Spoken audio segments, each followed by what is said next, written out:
దేవుని పరిశుద్ధ నామమునకు మహిమ కలుగునుగాక. ప్రియులారా, ప్రభు నామన మీ అందరికీ వందనాలు.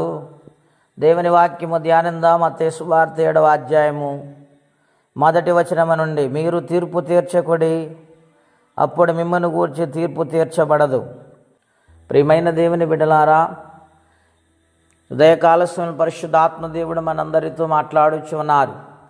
ఆయన శరీరధారి ఉన్న దినాలలో ప్రజలకు బోధిస్తూ, మీరు తీర్పరులుగా ఉండవద్దు, ఎవరికి తీర్పు తీర్చవద్దు, మీరు తీర్పు తీరిస్తే మరలా మీకు తీర్పు తీర్చబడుతుంది అని ప్రజలను హెచ్చరిక చేస్తూ ఉన్నాడు ఆయన.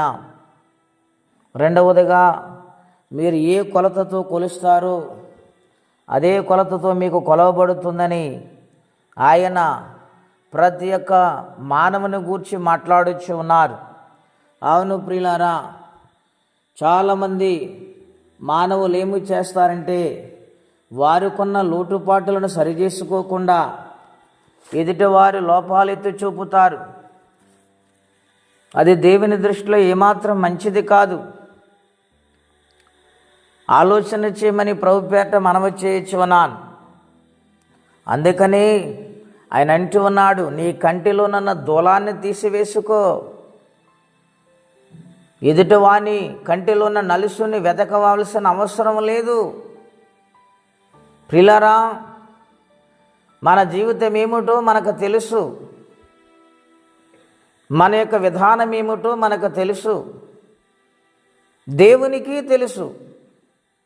కాబట్టి మనము ఎదుటి వాళ్ళ పట్ల సులకన భావము, తక్కువగా చూడటం, తేలికగా మాట్లాడటం అది ఏమాత్రం మంచిది కాదని పరిశుద్ధాత్మ దేవుడు మాట్లాడుచు ఉన్నారు. ఈనాటి దినాలలో కార్యములు ఎందుకు జరగటం లేదు, స్వస్థతలు ఎందుకు రావటం లేదు, సమస్యలు ఎందుకు తీరటం లేదు, కొన్ని పరిస్థితులకు పరిష్కారం ఎందుకు దొరకటం లేదని ఆలోచన చేస్తే, ప్రియులారా, ఎదుటి వాళ్ళలో ఉన్న నలుసుని వెతకటానికి, అంటే లోపాలను ఎదగటం నేర్చుకుని మనలో ఉన్న దూలము లాంటి ఆ యొక్క బలహీనతలను సరిచేసుకోపోవటం వలన దైవ కార్యాలు మనం చూడలేకపోతూ ఉన్నాము. అందుకనే యేసుక్రీస్తు ప్రభువారు స్పష్టంగా మాట్లాడారు, ముందు నీ కంటిలో ఉన్న దూలాన్ని తీసివేసుకో, ఎదుటివాని కంటిలో ఉన్న నలుసు తేటగా కనబడుతుంది. ప్రియులారా, ఆయన మాటలు ఎంత అర్థం ఉన్నది. ప్రతి మానవుని ఆలోచింపదగిన మాటలవి, నన్ను ఆలోచించుకునే మాటలవి, మిమ్మల్ని ఆలోచింపచేసే మాటలవి.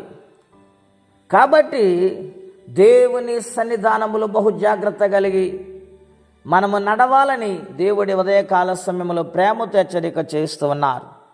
ఆయన అంటూ ఉన్నాడు, నీవు వెదకగలిగితే, నీవు లోబడగలిగితే నీకు మేలే అంటూ అన్నాడు. ఆయన వేషధారంటూ ఉన్నాడండి.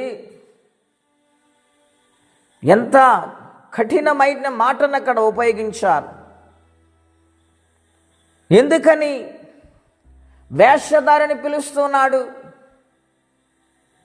నీ లోటులు నువ్వు సరి చేసుకోకుండా ఎదుటివాని లోటులు చూస్తున్నావు కనుక నీ వేషధారివి అని అంటూ ఉన్నారు ఆయన.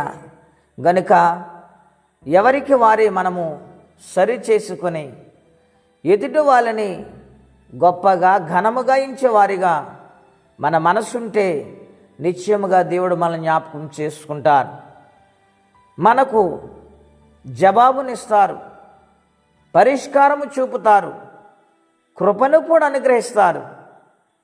కాబట్టి దేవుని బ్రతిమాలుకునే వారి ఉందాము, దేవుని సన్నిధిలో తీర్మానము చేసుకుందాం, హృదయాన్ని సమర్పించుకుందాం, జాగ్రత్త కలిగి యథార్థంగా బ్రతుకుదాం. అట్టి కృపా తీర్మానం పరిశుద్ధాత్మదేవుడు మనందరికీ దయచేయనుగాక. ప్రార్థన అండి. అత్యంత కృప కలిగిన దేవా, మహోన్నతమైన మీ నామం కొరకై వందనాలు. ఎంత శ్రేష్టమైన మాటల చేత మమ్మల్ని హెచ్చరిక చేశారు.